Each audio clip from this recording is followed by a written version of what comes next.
don't know if you know or not, but the Chicago Bears played football yesterday against the Buffalo Bills, and the team looked pretty damn good. We're talking about the biggest standouts from that game. What did we learn? We're also going to talk about some of the injury updates from that game, unfortunately, as well. We're going to get to all and more right after this. You are now tuned in to Chicago Bears Central, your number one place for all Chicago Bears news and content.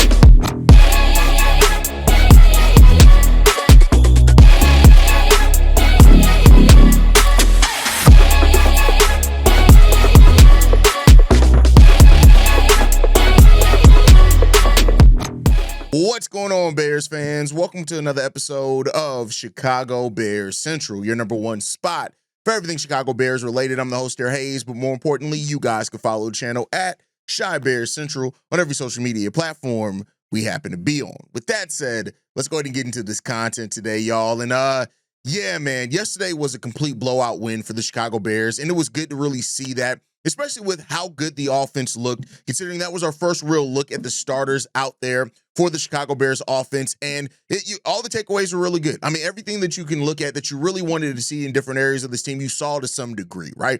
I think one of the biggest things, and we'll talk about the standout, is Caleb Williams.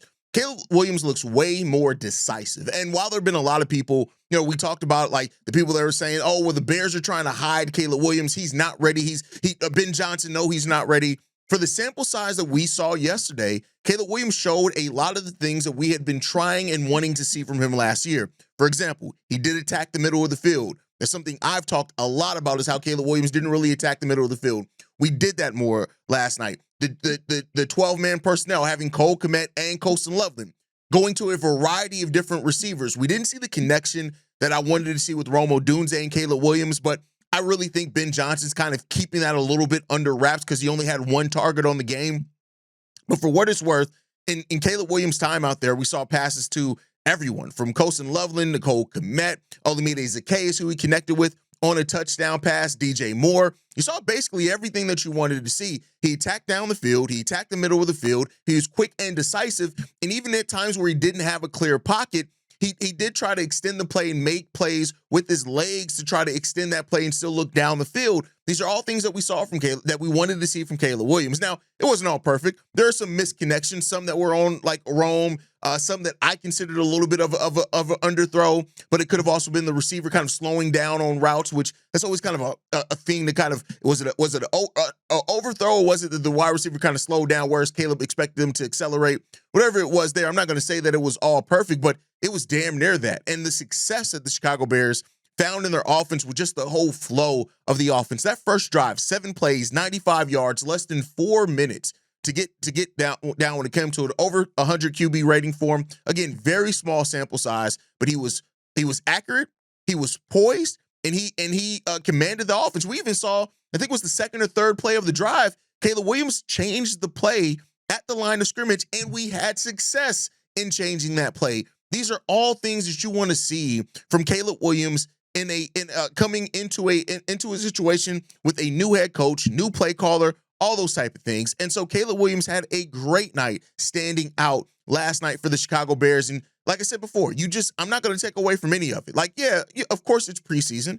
You want to take everything with a grain of salt. Things aren't going to transfer over one for one when the regular season starts. But when it came down to it, it was an absolute dominant showing by the Chicago Bears and a dominant showing by Caleb Williams. And I already know his detractors are going to say, well, did we know that they were the Buffalo Bills defense actually trying? And then the fact that Tyson Bagent had an amazing night yesterday as well. He was decisive in his throw. He made some really good passes yesterday, even in passes that weren't completed.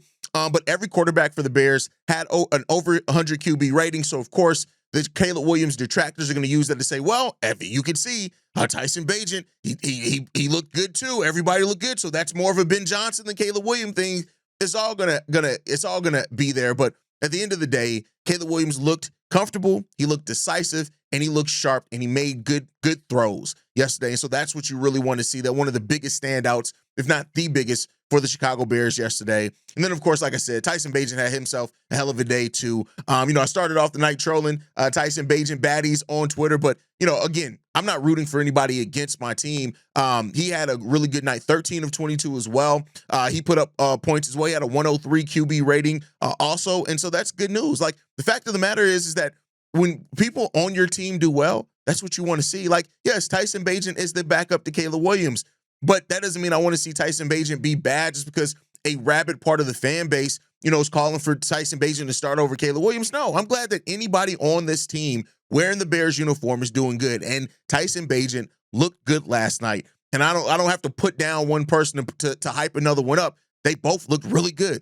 All three of the quarterbacks for the Chicago Bears looked good yesterday. Now, some are going to say, is that the understanding of the offense? Is that Ben Johnson's play calling? But then we also found out that Declan Doyle actually called plays in the second half of the game. Ben Johnson showing that trust. Again, it's not just about developing your players out there. It's also about developing your coaching staff. And so to see Declan Doyle, or heard that Declan Doyle was also calling plays, I tell you, I'd have to go back and watch it for that specifically now to look at the first half versus the second half.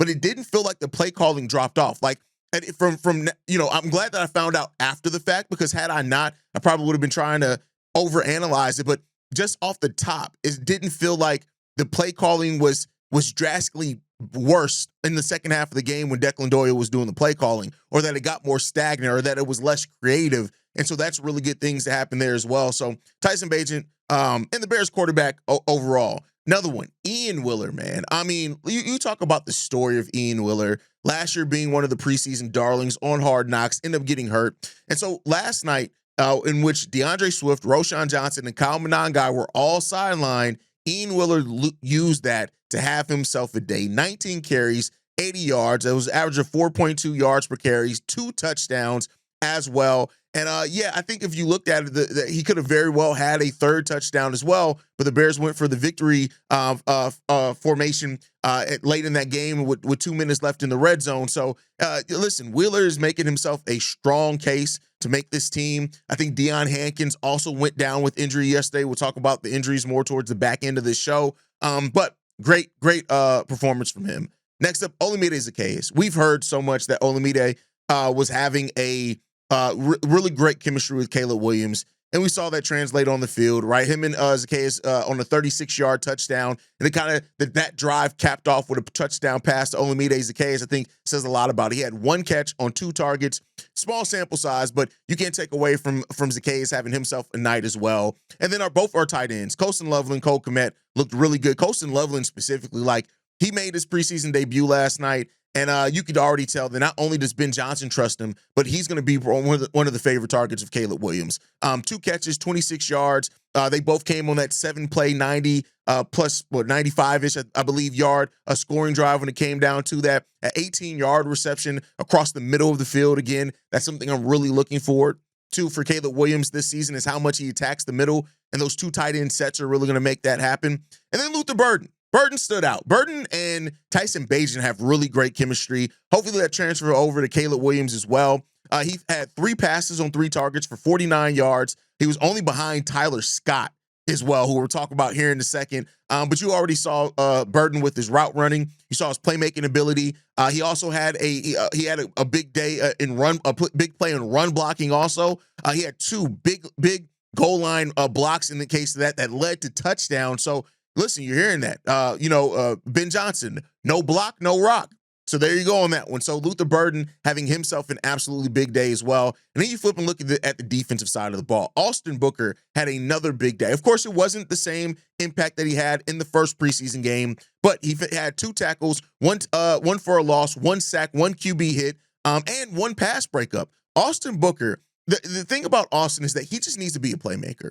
I know that the sack number is kind of the easiest way to kind of quantify and feel like your defensive end is making an impact. But if you're going to be doing pass breakups, if you're going to be consistently getting tackles for a loss, like the combination of all those things, especially when you're coming off the bench, is important. And Austin Booker looks like he's going to be ready to get after opposing backs. So that's both quarterbacks and running backs. Austin Booker's poised for a really big season today. Love to see the game that he played. Also the vet, Big Billings, back in there. He had a sack today. His big body Hey, listen, it's just hard to block somebody with the frame of a Andrew Billings. He had himself a really good day. 1 sack, 1 tackle for a loss as well. Also a QB hit. Played really big for the Chicago Bears, as he is all the time. And then lastly, because a guy that we, for the better part of 2 years, 3 years, have not talked about really at all, Tyler Scott.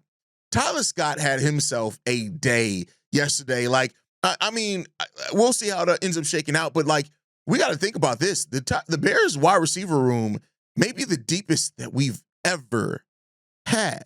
Like, if Luther Burden and Zaccheaus are both able to play that slot receiver and both be able, and then you have Tyler Scott also being able to do something. He had a really big day today. 54 receiving yards on 3 receptions, had an 11-yard touchdown pass as well. Scott came out and he played his game, and you got to give it up to Tyler Scott. He played really well in yesterday's game, and I'm going to give some love up to Tyler Scott, a guy that we all thought was forgotten and that was not even going to make the team. He had himself an absolute hell of a game yesterday. And then when you look at the reactions from like around the NFL in regards to that, of course, Bears fans getting really hype over that game. I urge everybody to not let their excitement turn into expectation, but it was exciting to see. And I think that the Bears fans, it restored a lot of the faith and hope for this team yesterday, seeing that starting offense move like this, identifying coverages, identifying mismatches with linebackers. Everything happened out there. And I think now that people are starting to turn around and realize, like, again, it's funny how after a 3,500-yard passing season and over 4,000 yards total from the line of scrimmage, you got to remind people that your quarterback's actually good. It's just, it's weird, but, it is what it is. Okay, we got to prove it all out on the field, and we'll see. Now, I said that the later half of this episode was going to be about injury updates. So we got one positive one that came down to it. Jalen Johnson had on the field before the game yesterday. He got some on the field work, and he looked pretty good in that one. Getting a workout on the field in Soldier Field may be a sign that he's starting to recover from that leg injury. He's able to get back out on the field sooner rather than later. With the way and intensity that this defense played with, you get a Jalen Johnson out there as well, and how he's going to be able to float more this season. That adds a dangerous extra wrinkle to your defense. So good to hear that Jalen Johnson is making his progress. But other than that, it was a lot of bad. Terrell Smith got carted off the field, as many people saw, with a leg injury, and it was non-contact on top of that. So, while Terrell Smith has been impressive, he's been splitting those starter snaps with with Tyreek Stevenson. So it's unfortunate, and it does seem like it's going to be a pretty serious and significant injury. As soon as we get an update on that, we will update everyone on it. But yeah, it's not looking good, and it's unfortunate for a guy. But I mean, on the plus side, Nashawn Wright, who has played really good for the Chicago Bears, stepping in for Jalen Johnson, having him going to be out there as well with this team means that the Bears are still going to be able to maintain some of that depth that we have there. So look for that to be a thing. Again, as anything gets announced, we will have an emergency. We're already going to do another episode today anyway, but if once that's announced, we'll get an extra episode out so you guys can know. But Terrell Smith went down, unfortunately. We lost him. Austin Booker also, he left the game early with a knee injury as well. Now, it doesn't seem to be something that's as serious, but it is something that a lot of people aren't talking about, that he got ruled out for the remainder of the game with the knee thing. More than likely, I would probably think that maybe it was just, since he has looked good, they went ahead and just sat him down when it came down to it. We'll see what happens with that one, but that's another one to look out for. And then also, Deion Hankins, the running back, and Dominique Robinson went down with injuries as well yesterday for the Chicago Bears. So a number of injuries going down for the Bears yesterday. Let's hope that not all of these are serious. We also, Kamanangai did not suit up with the injury that he got in the joint practice. So, the injuries are stacking up for the Chicago Bears. Let's hope that it doesn't turn into a storyline this season where we lose too many of the impact players that we're hoping to come in for this season. But of course, we'll let you guys know how things shake out and how they happen here as it goes on. But you guys can let me know how you feel on all of that down below. Now, Monday's usually for overflow. With the Bears looking as good as they did yesterday, it's natural. We got a lot of voicemails to get into. We're going to play about 3 of them today. Let's go ahead and get into those now. What's going on, CBC? Hey, C-Dub, Bobby, Steve-O, Big Kev, it's Ivy from Cloud Chasers Radio, finally calling in. I work graveyard, so hopefully I make the show. Congrats on 20K. You guys give us smaller content creators something to strive for. So appreciate y'all for all your hard work you guys put in. Now on to the game. To all the haters saying you guys did that against the backups, well, what did you want to see? Like, if the first team came out there and looked trash, we wouldn't hear the end of it from local and national media. Instead, all we gonna hear is, yeah, it means nothing. It's preseason. Regardless, I like what I've seen from the coaching staff, because if every unit is out there performing like that, that's indicative of the coaching. So shout out to the coaches and Ben Johnson. Caleb looked way more comfortable out there, and we got a peek into the growth that we should continue to see throughout this season. Pretty sure we won't see the starters until week 1, which is fine by me. We need players to get healthy so we can knock the Vikings back down to earth. All in all, appreciate you guys, and bear down. Thank you for 20K. It's been a labor of love, as we say all the time. Like, doing this show is just it's passion. We're Bears fans first, and then we do the show. So everything that you see is like from the passion of a Bears fan. And so we thank you guys for the support, because we wouldn't be here for 20K if it wasn't for the support of people like you and the viewers and watchers of this channel. So we appreciate you guys wholeheartedly. Now, as far as the game, the coaching staff on both sides of the ball really stood out. I think that's just the thing there. And as far as the negative people, I'll say this.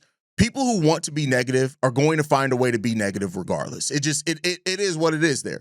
If they want to pull something negative out of it, they're going to find something negative to pull on, and they're going to hyper-fixate and focus on that. But at the end of the day, like, the team looked good out there. It is what it is. Even if we don't want to get into specific players, because it's like, oh, well, they're against some backups or whatever else. Even if you don't want to do that, the thing of this coaching staff, right? The way that the how prepared this team was, the game plan looked good. The clear way that we're seeing players that we had some questions about over years stepping up, really performing well, whether that's internal development or just a raise in opportunity. That there's a lot to look at this Bears team and think, hey, we could be on that path. Now, again, we got to see it in regular season before we can fully say it, but it feels like we're on that path finally. And so people that want to be negative, cool, be negative. Like, if you want to still be negative once the Bears start winning games consistently, then that's on you if you want to be foolish. Like, and there are going to be some people that do that. If the Bears win, then the people will be complaining that they're not winning the way that they want them to win, and still be calling for Tyson Bagent or whoever to start. Like, it's nothing you can do for that. You can't please people who just want to be negative. All you can do is go out there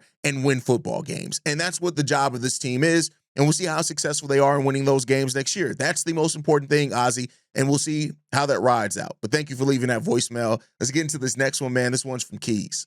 Yo, what's up, guys? It's your boy Keys on this lovely Monday morning, man. Hope all is well with you and yours. With that being said, let's get to it. First off, I want to say, guys, congratulations on the 20K. I know that's a major thing, and y'all not done climbing, to be the best and most known podcast in the nation, which is going to come, man. Just keep working. Love what y'all doing. But let's get into it, bro. Man, everything that I thought and I said, Darius is my witness. I believe that Caleb can not only be that player that we want him to be and we need the city for him to be, you know what I'm saying? But in one drive, it's got everybody on the heels of the Bears. It's the same people like Canty, Colin Cowherd, Real Coach JB, all them hating motherfuckers that was saying, oh, he's going to struggle, he's going to do this, he's going to do that. Now, granted, it was a preseason game, right? And I get that. And motherfuckers going to say, well, he did that in the preseason. What are he going to do during the regular season? I'm going to tell you something. When you have a well-competent coach whose situational awareness is pretty good, along with the coaching staff that he has assembled for this team, it's not only going to make Caleb play better, it's going to make all of the guys play better. I was even more thoroughly impressed with two linemen that keep consistently bringing it, and Luke Newman, because he started the game. I thought Tooney had started, but, he a vet. He know what he's doing. Luke Newman and Austin Booker. Them guys, man, I just feel like they're going to be major contributors at some point during the season, and we're going to need them guys. But back to Caleb, he came out. I don't think we've had a guy here, maybe except for maybe Jay Cutler. That's the closest we can compare to, who was getting rid of that ball that quick. And everything about him in the pocket. And I think Ben, he know what the media's saying. He know what everybody's saying. And hey, we finna show these motherfuckers what's up. And we finna go out here and you gonna do your thing. You aware of the pocket. This is a vanilla offense in a sense, but I really liked how he used the tight ends. I believe personally that DJ Moore is still our number one, even though everybody else wants Rome to ascend to that because he was a top 10 pick, which will come, but not right now, in my opinion. It's going to take a while, but if they can get Luther Burden and Olamide Zaccheaus more heavily involved with this, is going to be something. And the run game, too. But let me know what you think. As always, Shot-town up, bear down. Thank you again, too, bro. Like everyone for the reaching the 20K, great accomplishment here, but we not done yet. We haven't gotten to cover a single postseason game or a winning season yet since we started this show. And to be able to get to 20K and not have those things happen for us yet, it just goes to show that we're going to lock in, right? I think one of the things that you pointed out there that I do want to focus on is Newman. Ozzie Newman, or Luke Newman, not Ozzie Newman. Luke Newman has a great chance to really surprise some people. It has a great chance to really be an underrated pickup by the Chicago Bears and provide some depth that we need on that offensive line. And I don't know if it'll eventually have starter level upside or not. We'll see there. But there's something to be said about having a solid production off your bench. And it looks like Newman is ready to bring that now for the Bears. Now, you know, regular season is going to be a little bit different. So let's hold out some just wait to see how that's going to end up developing for him overall. But I talked about Luke Newman more towards the start of preseason. It's just, and mainly just because of the depth. Now, I didn't think we'd be seeing him start and have good opportunity. I'm not even going, I won't front run and act like I saw that. But there was one of the questions like him, Doug Kramer, Stromberg, Bill Murray, what can these guys bring as rotational depth pieces for the Bears? And so far, it's looked pretty solid. So let's continue that. Let's go down that path. Let's see what the Bears have ready for that. And, you know, I think overall the coaching is going to have us ready. Coaching has showed us a lot to be ready for coaching. And coaching has been one of the standouts since the preseason training camp period started. They've been one of the things that really is why I feel confident over things actually going in a better path for the Bears. We just got to see what the result of that's going to be out on the field. But all right, let's get into the last voicemail for today. And don't worry, if you guys left voicemails, we're going to play more. I may even do another mailbag episode later today. If not, we'll play them on tomorrow's daily. But let's get into this one from Dewan. Hey, it's Cognac Boys, Bobby, C-Dub, Steve, Kev. This your boy Dewan from the low end. Just calling in about the preseason game, part 2, preseason 2, week 2, however you want to go about it. Yeah, it was a good game, man. I like the way they executed and everything. Kevin Williams came out on point. It was a play that he had that wasn't a completion that I was feeling that was a real smart decision when he rolled out, got chased out the pocket, and he threw the ball away. I like the way that he matured in that aspect of taking a sack or throwing the ball up to get an interception, trying to be more than what he needs to be and just live to fight another down. I like the way Tyson Bagent came in, drove us down the field on 4 different possessions, and Wheeler did his thing in the backfield. You know, I like the way the offensive line was giving a push on the line today. You know, everybody talking about all the Bills and how they started, and it don't matter. Work is work. You got to do your job, and they did their job. Zaccheaus, hey, him and Luther Burden, they gonna be fighting for the slot receiver spot. Luther Burden is in there on the goal line possessions, making some big blocks. You know, Loveland, when the ball came his way, he made plays. I like that. No, it was a good game to watch. You know, we can brush up on our run defense a little bit, but it was good to see that Aaron Booker continue to make steps in the right direction with the run stoppage and the sacks that he got. But outside of that, you know, it was a good game. You know, just give me your thoughts on it. You know, I know a lot of people go call in, you're gonna be repeating yourself, but you know, I understand. You know, you gonna make everything, you know, possible for us to understand and entertain us with the information you give us. Shot-town up, fair down. Offensive line provided really clean pockets throughout the night. Now, it wasn't perfect. Of course, we allowed some pressures. We had some breakdowns at times. I'm not saying it as if it was perfect all night long. It wasn't. But overall, like the Bears still had it looked improved, and that's really what you want And that offensive line, if that is giving consistent production, that's why you're able to see better product producing out of the running game as well. So that offensive line being formidable. Like I said, I just want an offensive line that's in the top half of the league. Then how we can grow based off once we get there is really important too. But we're going to watch that. But I think overall, like the offensive line providing clean pockets is good. You hit on everything you said about the players individually. Also, like what's more that can be said there. The Bears had a great night. Now, how much of that out of success is going to transfer over to the regular season? That's the biggest question left. And I don't think we're going to see a lot of the Bears in the third preseason game. Short week. We play on Friday in 4 days. So I think that you're not going to see a lot of those guys out there. But I think this was a nice palate cleanser for the Bears. For the people that still were left over the bad taste of where the Bears season left, yesterday's preseason game was a good palate cleanser to get ready for the season, let that excitement build a little bit, and let's see how successful we can be. Now, I'm going to be clear here. That could all go away in the first regular season game if they look like ass. So let's hope that that's not the case. But, I don't think we're going to have to worry about that. But, we'll head forward into the season, and hopefully Chicago Bears Central gets to call its first winning season since we started this show. That's my time for today, guys. Make sure you guys are following us at Chi Bears Central. You can send us any feedback, questions, comments, concerns, ChicagoBearsCentral@gmail.com. And lastly, if you want to leave a text message and or voicemail for the mailbag, the number to do so, 773-242-9336. We are the number one spot for everything Chicago Bears related. And like I like to end every episode on, Chi-Town up, Bear down. Love you guys. Peace, y'all.